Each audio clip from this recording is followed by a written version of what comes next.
Numa São Paulo ainda província, nascia no dia 9 de outubro do ano de 1893, Mário Raul de Moraes Andrade. Um dos mentores da Semana de Arte Moderna, em 1922, ajudou a modificar e inovar as várias maneiras de observar a cultura de um país. Daí por diante, saiu inventando língua, mudando conceitos, pesquisando. Escreve Macunaíma, o herói sem nenhum caráter, espelho e crítica da formação do homem brasileiro. E com este livro, fere para sempre a história literária do país.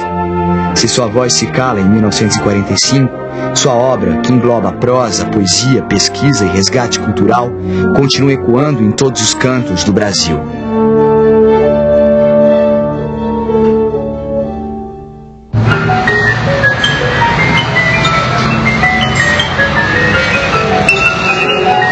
Eu sou um escritor difícil, que há muita gente inquisila. Porém, essa culpa é fácil de acabar de uma vez. É só tirar a cortina que entra a luz nesta escuridez.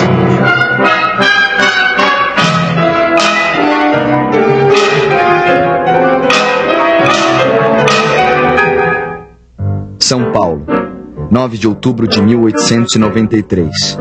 Numa cidade que despertava para o crescimento, ainda acanhada em sua estrutura, nascia Mário Raul de Moraes Andrade, filho de Maria Luísa e Carlos Augusto de Andrade, jornalista, contador do Conservatório Dramático e Musical de São Paulo e, nas horas vagas, escritor. Mário de Andrade inicia seus estudos no grupo escolar do Largo do Triunfo. Era um aluno comum, como todos os outros, um estudante que ia no seu ritmo normal, sem nenhuma genialidade que aparecesse naquele momento, né? Ele vai dizer que só depois, já concluindo o ginasial, é que o Mário começa a criar um gosto pela literatura, né? A escrever os poemas, começar então a criar esse gosto pelas letras e pela música. São Paulo, 1911. Mário de Andrade entra para o Conservatório Dramático e Musical. Tocava piano como seu irmão Renato, grande promessa da época. Esse Renato, ele faleceu cedo por uma consequência de um acidente de futebol, assim, a medicina não estava tão bem desenvolvida, então teve consequências que acabaram redundando na morte dele quando ele tinha 15, 16 anos. Isso afetou muito o Mário. E tanto que o desejo inicial do Mário, quando começou a estudar música, era ser concertista. Mas ele ficou tão abalado com a morte do irmão que diziam que ele ficou com um tremor nas mãos que o impedia de ser um pianista. Então ele passou a lecionar e voltar mais para a literatura e para o ensino da música. O ano de 1917 é um ano de mudanças para o mundo e para Mário. Seu pai falece no início deste ano. Logo depois, Mário publica seu primeiro livro, Há uma gota de sangue em cada poema. Em novembro, discursa numa conferência saudando a entrada do Brasil na Primeira Grande Guerra. Essa conferência encanta o Oswald de Andrade, vai ser assim, o Oswald vai assistir essa conferência, ele se encanta com o que o Mário está falando. A partir de então, ele vai se encontrar com o Mário, então, para conseguir o texto, e vão se tornar grandes amigos. Então, esse ano de 17, que é esse ano em que o Oswald entra em contato mais próximo com o Mário de Andrade, é o ano em que também Anita Malfatti está vindo do exterior, né, expondo seus quadros. E o Mário de Andrade visita essa exposição e a crônica ou a história contada por Anita refere-se ao espanto diante daquele moço que ria às gargalhadas diante dos seus quadros. a questão da modernidade nas artes, ela começa efetivamente a tomar corpo aqui no Brasil e aqui em São Paulo, com a exposição de 1917 de Anitta, com as tomadas de posições dos vários grupos. Eu acho que é por aí que a coisa começa a acontecer. Mas a reação à exposição de Anitta Malfatti é bastante dura, principalmente por parte do escritor Monteiro Lobato. O Mário de Andrade, então, a essa altura, solidário, volta à exposição, vai conversar com a Anitta, se torna amigo dela. O Oswald também timidamente tenta uma defesa dela pública, escreve um artigo defendendo a pintura da Anitta Malfatti, essa novidade que ela está trazendo, também se junta ali. Então, os três, nesse momento, começarão a formar um novo núcleo de interesse estético. Uma célula moderna começa a ser formada. Vários artistas se reúnem à volta da trupe. Entre eles Brecheret, de quem Mário de Andrade adquiriu uma escultura chamada Cabeça de Cristo, causadora de grandes polêmicas familiares. Minha avó ficou indignada, falou: Mário, o que é isso? Cristo de trancinhas, onde se viu? Cristo nunca teve tranças. E isso provocou todos os que... E a cabeça estava bem na entrada de casa. Né? Mas de tal ordem isso machuca o Mário, né? Quer dizer, fica chocado com vamos dizer, o que representou para elas, né? Essa escultura, que ele se tranca no quarto e começa a escrever os poemas. Eu insulto o burguês níquel, o burguês, a digestão bem feita de São Paulo, o homem curva, o homem nádegas, o homem que, sendo francês, brasileiro, italiano, é sempre um cauteloso pouco a pouco. Eu insulto as aristocracias cautelosas, os barões lampiões, os condes joões, os duques urros, que vivem dentro de muros sem pulos e gemem sangues de alguns mil réis fracos para dizerem que as filhas da senhora falam o francês e tocam os pantans com as unhas.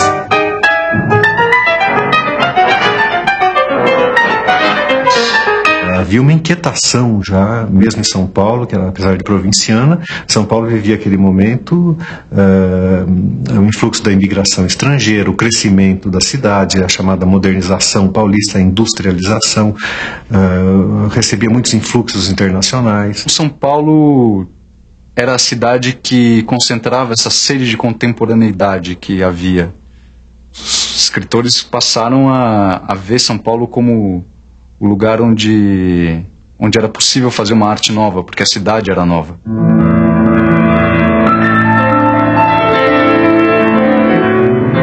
As ideias modernistas, elas foram evidentemente importadas no Brasil. No entanto, essa importação fez com que muito se discutisse no Brasil da própria natureza brasileira, no sentido do que é ser brasileiro, mas inicialmente essas ideias foram penetrando a partir das vanguardas europeias do início do século. As convenções literárias eram completamente passadistas, havia um formalismo muito grande, principalmente na poesia, regras fixas, rima, palavras que não se podia usar, termos que não eram poéticos. Havia essa ideia de que a poesia era uma bela arte, né? E o modernismo acabou com isso. Morte à gordura, morte às adiposidades cerebrais, morte ao burguês mensal, ao burguês cinema, ao burguês Tilbury, padaria suíça, morte viva ao Adriano. Ai, filha, que te darei pelos teus anos? Um colar? Conte 500, mas nós morremos de fome. Então eles pensam o seguinte, o que pensam? Em 22 vai haver, o centenário da nossa independência política. Então nós vamos tentar fazer a comemoração, um pouco de uma outra vertente, pensando a nossa independência literária, que até então não tivemos. Teatro Municipal, Vale do Anhangabaú, região central de São Paulo. Foi aqui que nos dias 13, 15 e 17 de fevereiro de 1922 brotou a primeira dentição do movimento moderno no Brasil. Foi aqui que a burguesia viu pela primeira vez jovens a arremessarem pedras no quase bom gosto. Reunindo escritores, pintores, músicos e toda uma gama de artistas, a Semana de Arte Moderna de São Paulo plantava a semente de mudanças no coração da cultura brasileira. Foi durante a semana de 22 que Mário leu pela primeira vez Ódio ao Burguês. Come-te a ti mesmo, ó gelatina pasma, ó purê de batatas morais, ó cabelos nas ventas, ó carecas. Ódio aos temperamentos regulares, ódio aos relógios musculares, morte e infâmia, ódio à soma, ódio aos secos e molhados, ódio aos sem desfalecimentos nem arrependimentos, sempre eternamente as mesmices convencionais. Testemunhos de pessoas que iam para se divertir, né, para vaiar, né, jovens que descobriram que era possível ir lá e vaiar as pessoas e agredir, já que era uma manifestação tão absurda. Na semana de 22, houve inclusive parentes, não muito próximos, né, mas que ajudaram a vaiar no Teatro Municipal, a apresentação dos modernistas e tal. E minha avó subiu a serra, eu sei que cortou relações durante muito tempo com esses familiares, e depois o tempo vai passando, vai consertando as coisas, né, e a coisa se ajeita. O que o modernismo paulista fez, especialmente, e portanto a Semana de Arte Moderna deflagrou isso, foi abrir para o Brasil a possibilidade da pesquisa estética. Ela faz detonar muitas questões que estão sendo debatidas até hoje. Quer dizer, eu acho que por mais que se possa criticar as contribuições dos intelectuais e dos artistas ligados à semana, foram contribuições fundamentais e que até hoje alimentam o debate da cultura brasileira. O Mário, ele era um escritor já maduro durante a semana, né? Então ele foi sim uma referência durante a semana, e durante toda a década de 20, Mário esteve na dianteira do movimento. Ódio e insulto, ódio e raiva, ódio e mais ódio. Morte ao burgueses de olhos, cheirando religião e que não crê em Deus. Ódio vermelho, ódio fecundo, ódio cíclico, ódio fundamento sem perdão. Fora, fora o bom burguês. O ano de 22 é o ano em que ele lança o Pauliceia Desvairada. Depois da semana, mas durante a semana ele lê o livro, né?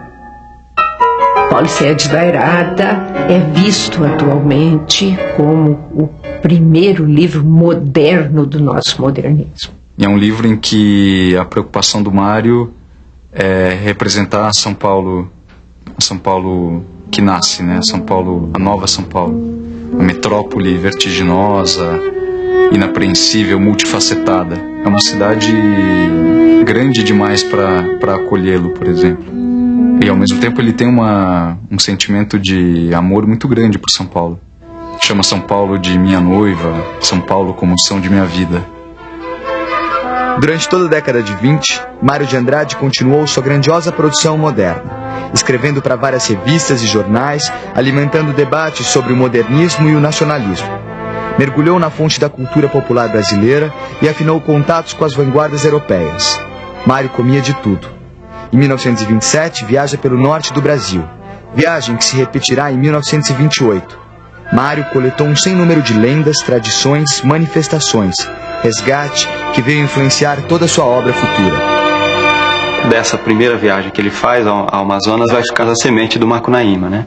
Porque lá é que ele encontra várias comunidades indígenas que ele entra em contato, e depois com a leitura do Koch Greenberg, que é um pesquisador alemão que teve no Brasil no começo do século, que escreveu sobre aqueles índios de lá, ele vai obter o mote do Muiraquitã, né, a partir do qual ele vai desenvolver toda a história do Macunaíma. Macunaíma talvez seja uma espécie de centro de gravidade natural da obra de Mário de Andrade, né? Quando a gente fala de Mário de Andrade, é difícil não ver, de certa forma, a obra do Mário nucleada por Macunaíma.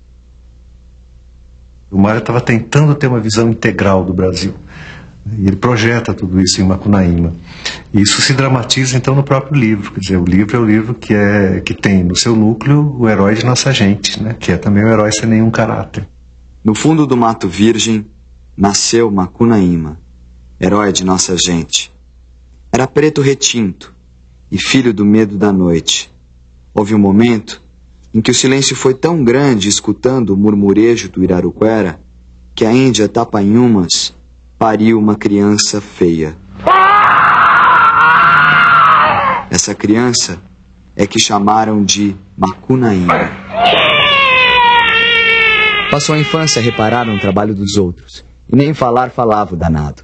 Vivia entre os banhos dos rios e as relações perigosas com a mulher do irmão Jiguê, Sofará, que transformava em um lindo príncipe e passava horas a brincar com o herói. E a qualquer tentativa de fazer o pequeno reagir para a vida, logo a frase vinha: ai, que preguiça.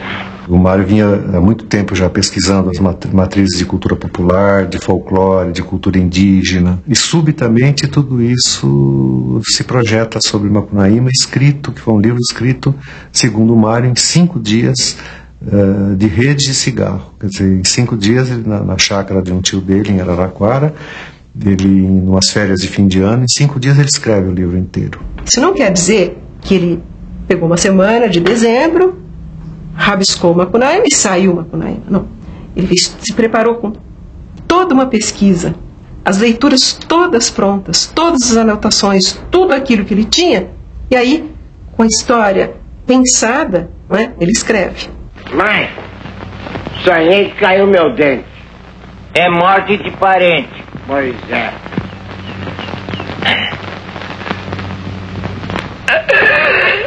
O pequeno herói vivia a se relacionar com os mais de 1000 mitos e lendas da terra. Ora fugindo, ora apaixonando-se. E foi assim com Si, a mãe do mato. Tiveram um filho que morreu cedo. Triste, Si foi para o céu, virando constelação. Ela deixou para Macunaíma seu Muiraquitã, que terminou se perdendo e indo parar nas mãos de Venceslau Pietro Petra, também conhecido como o gigante Piaimã, comedor de gente.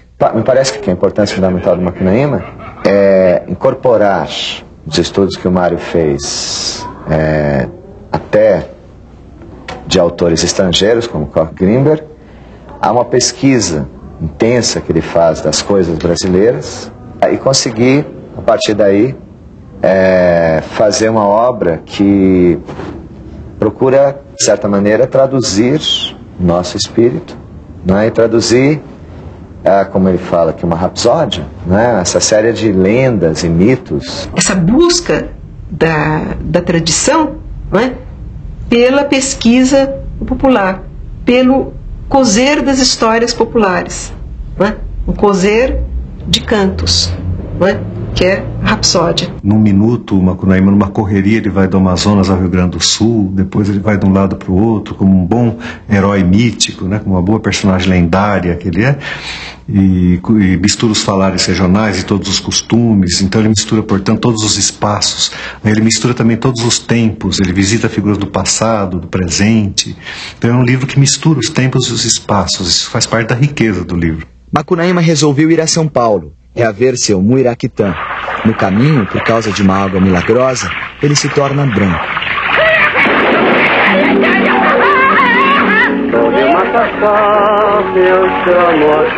E ao chegar à cidade grande, o herói fica espantado. O herói passou uma semana sem comer nem brincar, só pensando nas máquinas. Há um trecho no Macunaíma que se chama Carta para as Icamiabas, em que o Macunaíma escreve para as Amazonas para contar como era a vida dele em São Paulo. E ele faz também um diagnóstico muito cruel em relação à elite de São Paulo, que é uma elite afrancesada, embevecida com os signos do progresso. Senhoras, não pouco vos surpreenderá, por certo, o endereço e a literatura desta missiva. Cumpre-nos, entretanto, iniciar essas linhas de saudade e muito amor com desagradável nova.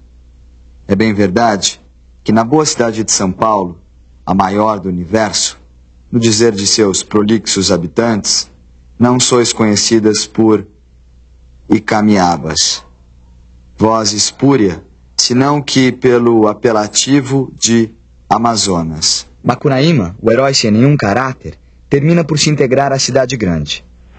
Gente! Muita saúva e pouca saúde, os mares do Brasil são. Subversivo! E continua tentando conseguir seu Muiraquitã. Fantasia-se de francesa para seduzir o gigante, pede a Exu que dê uma surra nele, tanto faz e apronta que termina por ter o Muiraquitã de volta. Bom, no Macunaíma, o Mário está interessado em compor uma explicação mítica do Brasil, né? Então, o Macunaíma é um herói sem caráter, mas ao mesmo tempo ele é um herói com todos os caráteres brasileiros, né? E ele explica isso numa carta para o Manuel Bandeira, porque o Macunaíma é, como o povo brasileiro, um herói em formação, né? Ele está se formando e não tem ainda a característica pronta. Os defeitos, por assim dizer, do Macunaíma, os traços de sensualidade, preguiça e mentira, né, são ambivalentes. A mentira que faz com que Macunaíma encante os moradores da pensão ao narrar uma caçada de veado. Quando o Macunaíma conta que teve na Praça da Sé caçando o veado mateiro, aí os irmãos assustam, o Manap e o Jegue.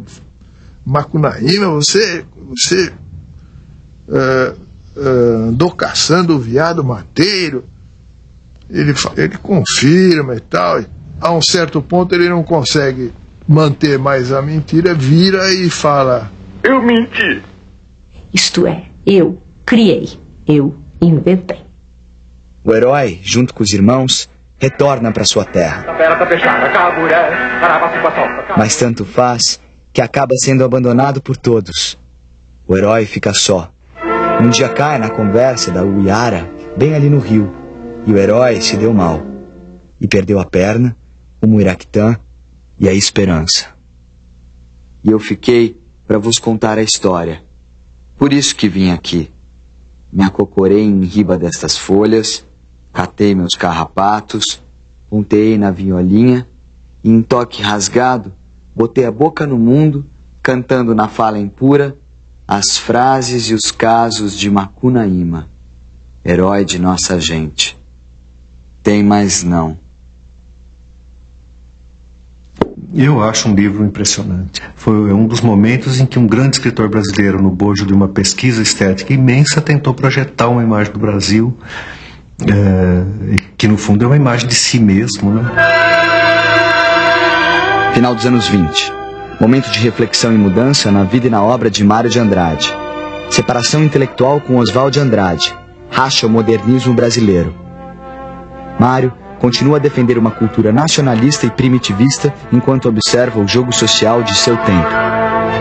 Eu acho que essa mudança que se opera na obra do Mário, ela de certa forma se opera na obra de quase todos os escritores brasileiros da época, né? É a famosa virada do modernismo heróico dos anos 20 para o modernismo dos anos 30.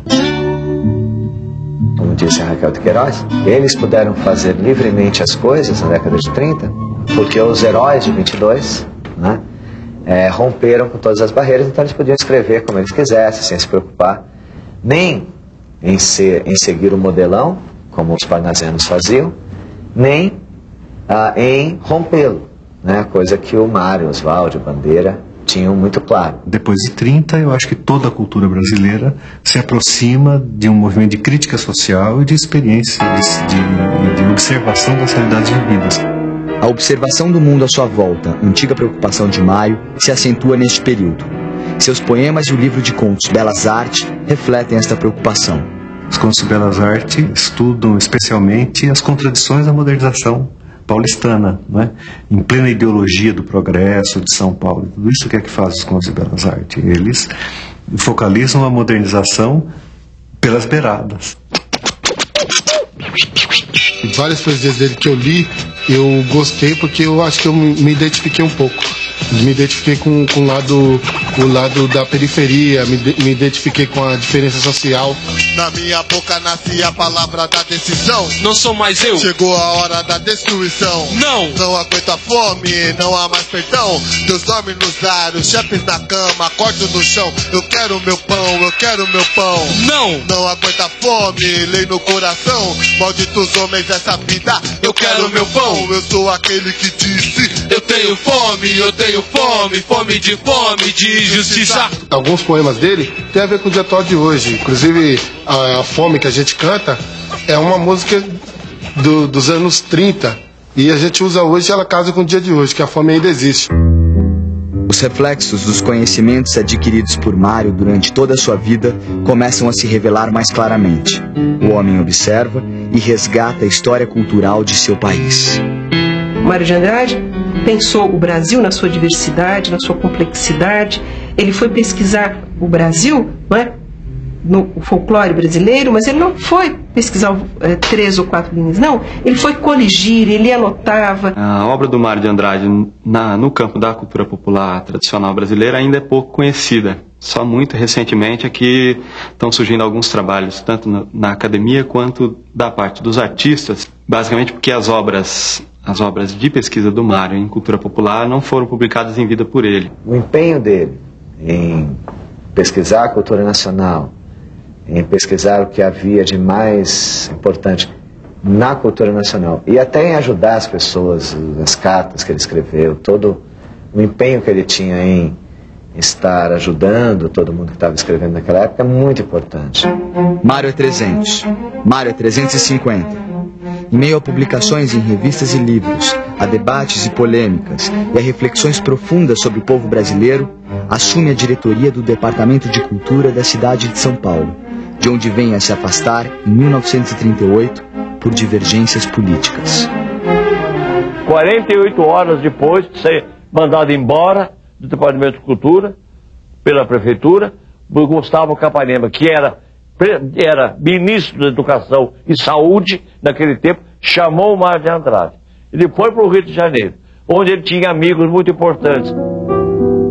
Mas o Mário sofria muito a ausência de São Paulo. Começou a ter uma vida muito angustiosa, tomava muita bebida, talvez sofria muito. Um dia ele bateu na mesa: volta amanhã para São Paulo. E veio. 2 anos depois ele veio para São Paulo. Mário volta à Rua Lopes Chaves, onde morava com a família. Voltou para continuar um trabalho de pesquisa cultural e resgate do patrimônio histórico brasileiro. Voltou a São Paulo, de onde continuou escrevendo contos, poesias, tratados, reflexões. Repensou o passado moderno em palestras, construía a memória do Brasil e fez isso até o dia 25 de fevereiro de 1945. Então, eu soube que na véspera de sábado para domingo, Mário teve um infarto. E esse infarto se repetiu mais ou menos 3, 4 horas da manhã. Repetiu e... O Brasil ficou meio órfão, sem um de seus principais inventores. Mas o nome de Mário de Andrade não foi esquecido. Sua obra continua a revelar a dimensão de um país que precisa ser compreendido e lido. Ler hoje é uma atividade meio subversiva. Principalmente ler escritores que se dedicam a fazer uma literatura inovadora, como o Mário se dedicou. Escritores que se dedicam a entender o país, como o Mário fez. Seu Mário, no fim da vida, ele dizia que ele devia ter sido mais artista e menos pensador, né? Que talvez ele tenha dado ao pensador um lugar muito amplo na própria obra e esquecido um pouco o artista. Eu acho que Macunaíma foi um momento em que essas duas tendências, essas duas forças se equilibraram. Essa busca da nacionalidade brasileira, entende? O uso do folclore rico que o Brasil tem. Então eu acho que é importante a pessoa ler para conhecer e descobrir e se interessar. Mas mais do que isso, eu acho que é fundamental ler o Macunaíma, ler o Amargo Transitivo, ler os poemas do Mário de Andrade, como Ódio ao Burguês, porque é divertido, né? Isso eu acho uma coisa fundamental. Os professores de literatura em geral falam: preciso ler porque é importante. Acho que eles não gostam de ler. É preciso ler porque é divertido. preciso ver porque é gostoso. Porque você dá muita risada com Macunaíma. Eu sou a fonte da vida. Do meu corpo nasce a terra. Na minha boca floresce a palavra que será. Eu sou aquele que disse: os homens serão unidos se a terra deles nascida for pouso a qualquer cansaço. Eu odeio os que se amontoam. Eu odeio os esquecidos que não provam deste vinho sanguíneo das multidões. É deles que nasce a terra e são a fonte da morte. Eu sou a fonte da vida. Força, amor, trabalho e paz. E se o amor se desperdiçar? E se a força esmorecer? E se o trabalho parar? E a paz for gozo de poucos? Eu sou aquele que disse: eu sou a fonte da vida. Não conta o segredo aos grandes, e sempre renascerás. Força, amor, trabalho e paz.